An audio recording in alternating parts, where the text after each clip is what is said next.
Good evening my dear students, dear family members and my friends. इसके पहले का video में पढ़े थे कि किसी भी धनात्मक पूर्णांक को यूक्लिड विभाजन प्रमेय से हम कैसे सिद्ध करते हैं।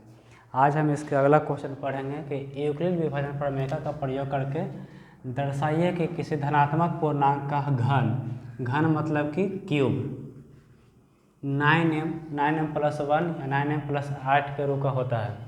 तो चलिए हम हल करते हैं इसका। तो सबसे पहले आपको बताए थे कि आपको कोई एक धनात्मक पूर्णांक मान लेना है। तो माना कि ए कोई धनात्मक पूर्णांक है, माना कि ये कोई धनात्मक पूर्णांक है, ए कोई धनात्मक पूर्णांक है। उसके बाद बताए थे कि कोई भी रहे जैसे 6 क्यूब + 5 या 3 क्यूब प्लस में 4 या 5, तो इसमें b का वैल्यू क्या होता है, जो q का जो बगल में होता है वो b का वैल्यू होता है, यानी कि यहाँ पर m के रूप में ला रहा है। तो इसका पहले वाला क्वेश्चन में था कि 3m या 3m + 1 के रूप में लाने के लिए तो हम b का वैल्यू क्या माने थे 3, लेकिन यहाँ पर 9m है, यानी कि m को जगह पर हम q रखेंगे और b की जगह पर क्या हो जाएगा 9 हो जाएगा, यानी कि यहाँ पर 9m है तो हम यहाँ पर 3 मानेंगे। कट कर दो। तो चलिए क्या करेंगे कि माना कि a कोई धनात्मक पूर्णांक है तथा b का वैल्यू हम 3 मानेंगे। अब b का वैल्यू हम 3 क्यों माने हैं इसके आगे आपको समझ में चल आएगा। तो तथा b = 3। अब क्या कह रहा है, प्रश्न कह रहा है कि घन करने पर किससे, यूक्लिड विभाजन प्रमेय का प्रयोग करके। तो सबसे पहले हम लिखते हैं कि इसलिए यूक्लिड विभाजन प्रमेय से, यूक्लिड विभाजन प्रमेय से क्या होता है फार्मूला कि a = v/q और प्लस में r, जहाँ पर 0 = r > v। यहाँ पर r कहने का मतलब होता है कि 0 से बड़ा होगा या तो 0 के बराबर होगा, लेकिन b से छोटा। तो b का वैल्यू कितना है 3, तो r का वैल्यू क्या क्या आ सकता है, इसलिए r के संभावित मान b का वैल्यू 3 है तो 3 से छोटा 1 2 3 होगा, नहीं 3 नहीं होगा, क्या होगा 0 0 1 2, ये क्या हो गया b r का वैल्यू।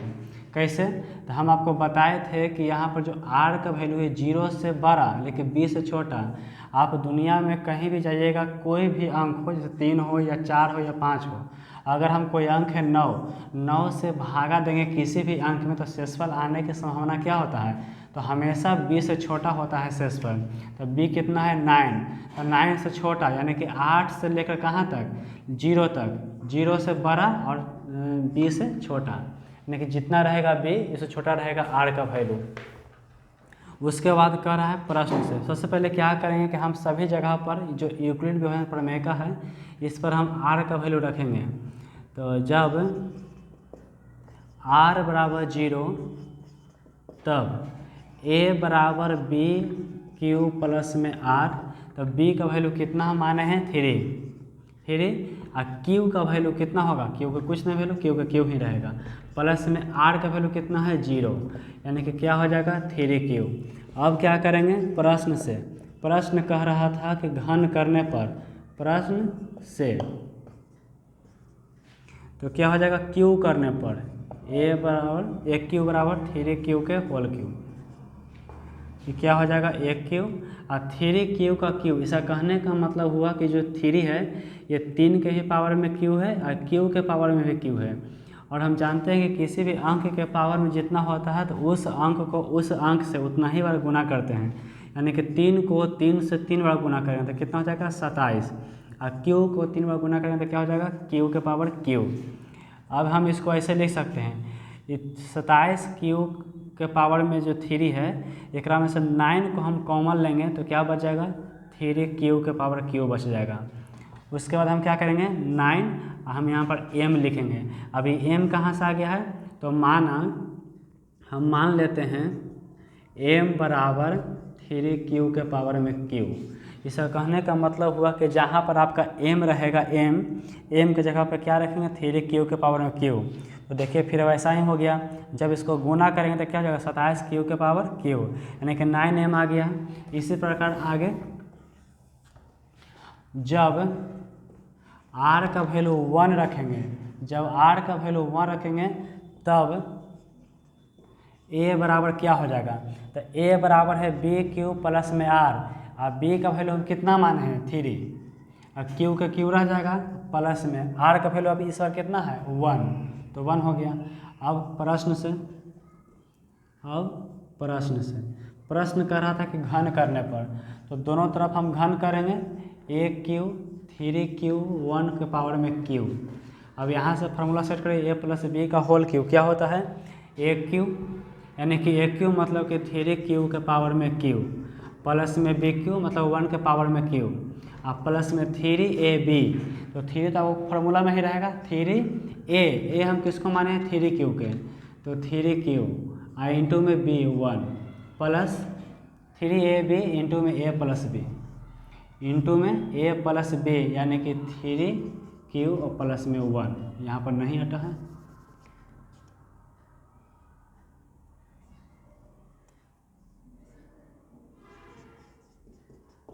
चलिए अब क्या हो जाएगा 3q के पावर में q, यानी कि 27q के पावर में q प्लस में 3 तिहाई 9, सॉरी 1 यहाँ पर रहा तो 1 27 नहीं 9q इंटू में 3q प्लस में 1, 27q प्लस में 1 प्लस में 9q से गुना करेंगे 3q में, तो 9 में 3 से तो 27 हो जाएगा, और q में q से तो q स्क्वायर प्लस में 9q से गुना करेंगे 1 में, तो क्या हो जाएगा 9q। अब इस सबको क्या करेंगे, जो जो आपका चर वाला है उसको एक साइड करते हैं, जो अचर है उसको एक साइड पर कर देते हैं, यानी कि 27q के पावर में q। ऐसे भी कहा जाता है कि जिस भी अंक का घात सबसे अधिक होता है उसको हम पहले लिखते हैं, जो छोटा होता है उसको पीछे लिखते हैं, प्लस में 9q और प्लस में 1। अब यहाँ से क्या करें, जो बराबर के इस साइड है क्या लिखेंगे a लिखेंगे, क्योंकि सब के सब a के बराबर आ रहा है वैल्यू, a q क्या हो जाएगा 9 को हम लेंगे कॉमन, तो क्या हो जाएगा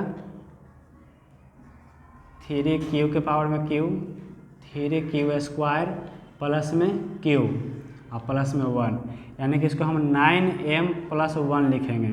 अब ये कैसे लिखेंगे, तो माना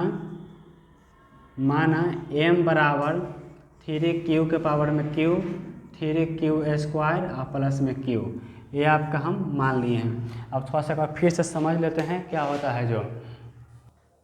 चलिए अब हम फिर से इसको समझ लेते हैं एक बार।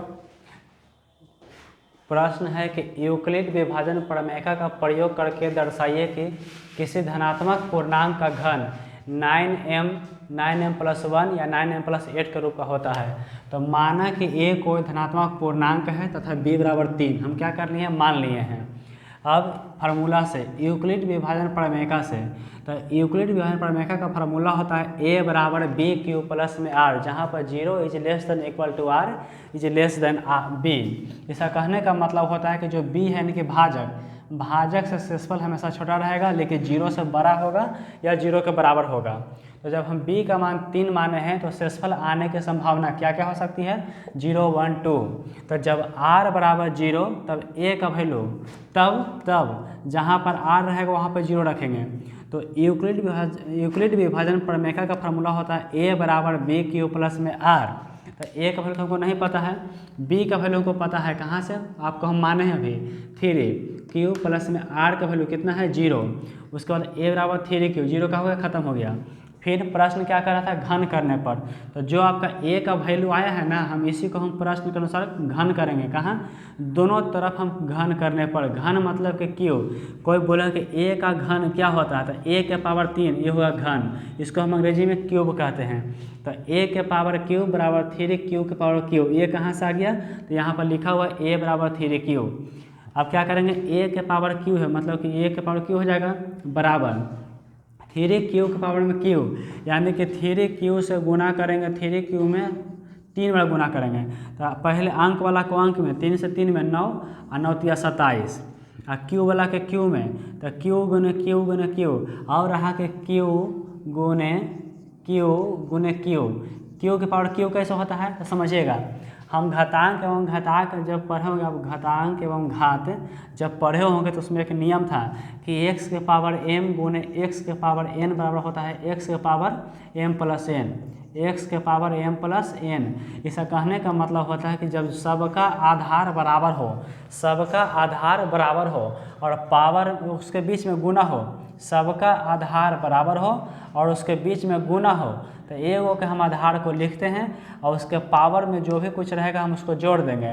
जिसके पावर में तो कुछ नहीं है तो कुछ नहीं मतलब क्या है 1 है, तो 1 + 1 + 1 यानी कि क्यू के पावर क्या हो गया 3। तो ऐसे आता है 3 यानी कि क्या हो जाएगा 27 क्यू के पावर में क्यू। ये हो गया। अब क्या है हम लोग को क्वेश्चन कह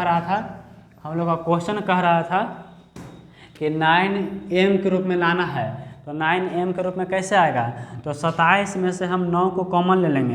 तो 9 को कॉमन लिए, कॉमन तो समझते हैं ना कि वैसा अंक जो सभी अंक में उपस्थित है उसे क्या कहते हैं कॉमन कहते हैं। यानी कि 9, तो 9 को हम कॉमन लेंगे।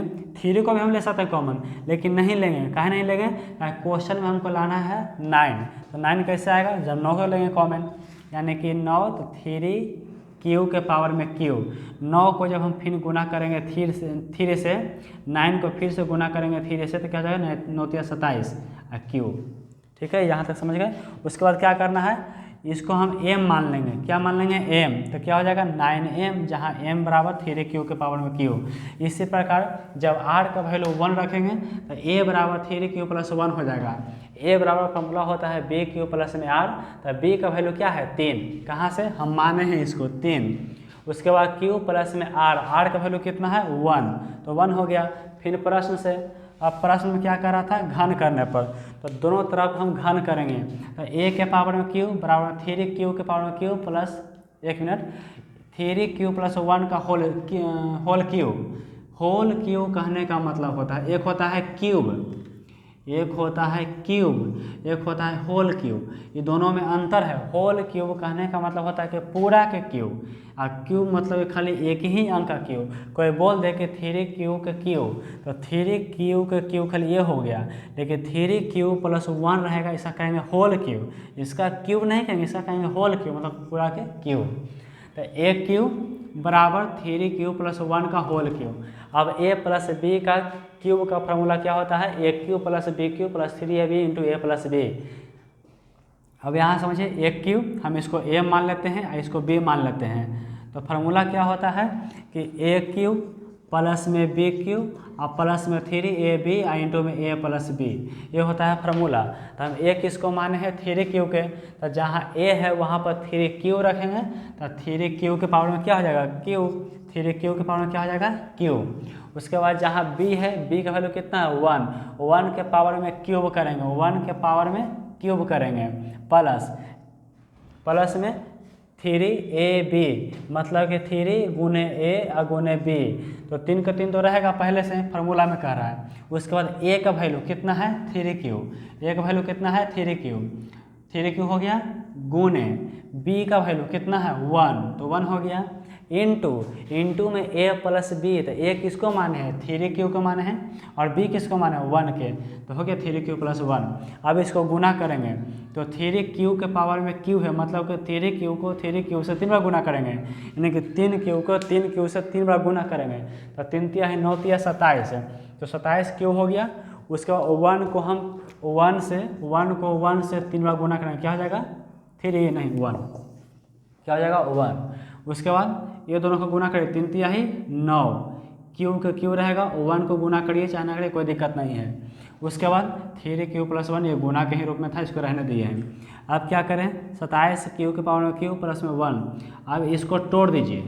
क्या करेंगे कि 9q से पहले 3q में गुना करेंगे, तो अंक वाला को अंक में और अक्षर वाला के अक्षर में, तो 9 तिया 27 और q गुने q² प्लस में 9q से गुना करेंगे 1 में, तो 9q हो जाएगा।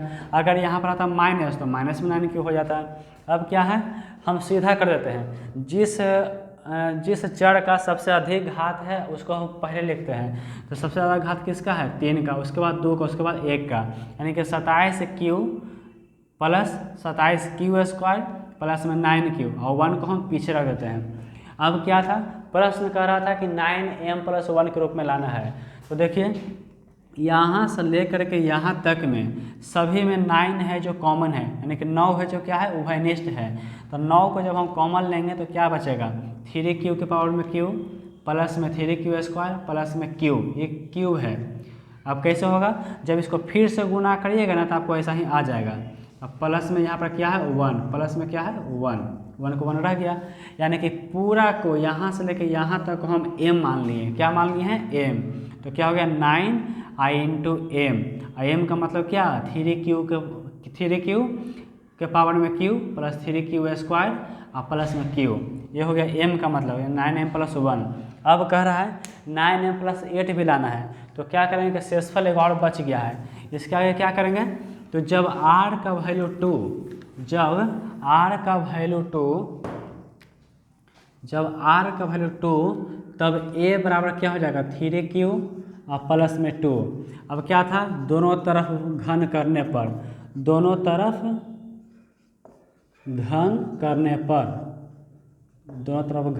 पर तो क्या होगा, a के पावर में Q 3Q और प्लस में 2 के पावर में Q। इसको तोड़िए, क्या टूटेगा, पहले तोड़ेंगे AQ प्लस में BQ प्लस में 3AB इंटू में A + B, ये आपका फार्मूला है, A + B, ये आपका फार्मूला है। क्या करेंगे, हम इसको A मानेंगे, इसको B मान लेते हैं, इसको A मान लेते हैं और इसको B मान लेते हैं। तो जहाँ जहाँ A है वहाँ 3Q, जहाँ जहाँ B वहाँ 2 रखेंगे। तो AQ यानी कि 3Q के पावर में Q प्लस V कितना है 2 के पावर में Q प्लस 3AB, तो 3 गुने A का वैल्यू कितना है 3Q और प्लस में B का वैल्यू कितना है, सॉरी गुना में 2, उसके बाद इंटू में A +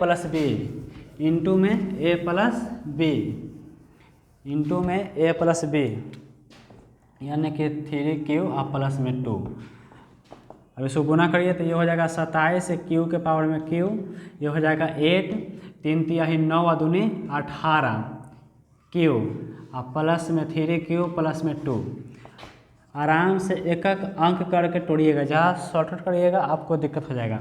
27Q के पावर में Q प्लस में 8 प्लस में 18Q, अब 18Q से गुना करेंगे 3 में तो 18 × 54 और Q गुने Q स्क्वायर, प्लस यहाँ भी है प्लस यहाँ यानी कि प्लस 3Q को गुना करेंगे 2 से यानी कि 36Q। अब क्या करेंगे, जो चर है चर देने, जो अचर है अचर देने, यानी कि 27Q के पावर में Q प्लस में 54Q स्क्वायर और प्लस में 36Q और प्लस में 8। अब क्या करेंगे, देखिए 27, 54, 36 इस सभी में 9 कॉमन है, तो हम 9 को ले लेंगे कॉमन लेना जरूरी है, जरूरी इसलिए है ताकि हम लोग का प्रश्न नहीं करा कि 9m के रूप में लाना है। तो 9m कैसे लाएंगे, तो यहाँ से 9 को कॉमन लीजिए तो क्या बच जाएगा, 9 × 27Q के power Q plus 9 × 6 = 54Q square और प्लस में यहाँ पर 4Q और प्लस में 8, ये किसके बराबर है, A बराबर, ये सब किसके बराबर है, A बराबर। यहाँ तक समझे, इस सब में से यहाँ और यहाँ ये तीनों में से हम 9 को कॉमन लिए हैं, तो अंदर में क्या आ गया है 3Q के पावर में Q plus 6Q square plus में 4Q, यानी कि यहाँ पर 9m + 8 लिखेंगे, जहाँ नहीं माना m बराबर 3Q के पावर में Q प्लस में 6Q स्क्वायर प्लस में 4Q, ये आपका बन गया। कह सकते हैं अतः कोई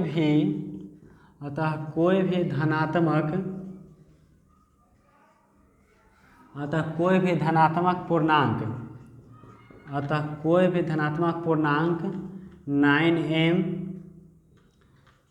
9m प्लस में 1 या 9m+8 के रूप का होगा, ये आपका बन गया। एक बार फिर से समझा देते हैं। प्रश्न कह रहा है कि यूक्लिड विभाजन प्रमेय का प्रयोग करके दर्शाइए कि किसी धनात्मक पूर्णांक का घन 9m+1 या 9m+8 के रूप का होता है। तो सबसे पहले हम माने कि a कोई धनात्मक पूर्णांक है तथा b बराबर 3। हम 3 किस लिए माने? ताकि हमको 9 आ जाए। 2 मानेंगे तो 9 कभी आएगा नहीं, 4 में नहीं, एक 3 मानेंगे या तो 9 मानेंगे। अगर 9 भी मानते तो आंसर आता, लेकिन दिक्कत क्या था कि लंबा हो जाता, बहुत लंबा होता है। कैसे समझिए, अगर हम b का वैल्यू 9 मानते हैं, b का वैल्यू यदि 9 मान लेते हैं हम, तो r क्या क्या आएगा? तो r आएगा 0 1 2 3 4 5 6 7 8, यानी कि हमको 8 बार हमको प्रोसेस करना पड़ता, तब जाकर हमको ये वाला फार्मूला, ये जो कह रहा था उतना आंसर आता है। इसलिए हम क्या किए हैं कि 9 का जो गुणज है ना, गुणज कहने का मतलब होता है कि वैसा अंक जिसका और कोई से कट सके या गुना हो सके। तो क्या होगा? 3 का स्क्वायर करेंगे 9 आता है, यानी कि 3 कह सकते हैं। इसलिए हम 9, कोई बोलेगा कि 9 क्यों नहीं लिए, या 9 हम नहीं ले सकते हैं, तो 9 हम ले सकते हैं, लेकिन क्या होगा? लंबा प्रोसेस हो जाएगा। इसलिए लंबा ना हो, इससे छोटा हो, इसलिए हम यहाँ पर 3 ले लिए हैं। या कोई भी अंक हो, अगर वहाँ पर रहता है कि 16m के रूप में, तो 16 ना लेकर के हम लेते 4 लेते, नहीं तो 8 लेते, नहीं तो 2 लेते। इतना में से कोई एक अंक लेते जहाँ पर छोटा हो सके। ठीक है, तो माना कि a कोई धनात्मक पूर्णांक है तथा b बराबर 3, इसलिए यूक्लिड विभाजन प्रमेय से a बराबर b³ प्लस में r, जहाँ पर 0 is less than equal to r। ये आपको जब भी आपका बोलेगा यूक्लिड विभाजन प्रमेय का, आपको ये फार्मूला जरूर आएगा यहाँ तक। इसके बिना ये फार्मूला अधूरा है। मेन यहाँ पर यही है। इसका कहने का मतलब आप समझ ही गए होंगे कि जो r का वैल्यू होता है 0 के बराबर आएगा या तो 0 से बड़ा होगा, लेकिन b से छोटा रहेगा। इसलिए r के संभावित मान, तो b का वैल्यू 3 है तो संभावित मान 0 1 2 आ सकता है, इसके अलावा कुछ नहीं आएगा। जब r का वैल्यू हम 1 रखेंगे, ये तो आगे चल गया था, जब r का वैल्यू 0 रखेंगे तो a का वैल्यू कुछ आया था, उसके बाद हम उसको घन करे हैं, उसके बाद कुछ ना कुछ आया था। उम्मीद करते हैं कि आपको क्वेश्चन समझ में आ गया होगा। ये NCERT 10th क्लास का NCERT का चैप्टर एक्सरसाइज नंबर 1.1 का आपका पूरा कंप्लीट हो चुका, पूरा कंप्लीट हो गया। कहीं से भी कोई दिक्कत होगा तो देख लेंगे वीडियो में, अगला नेक्स्ट वीडियो में। ठीक है, थैंक यू।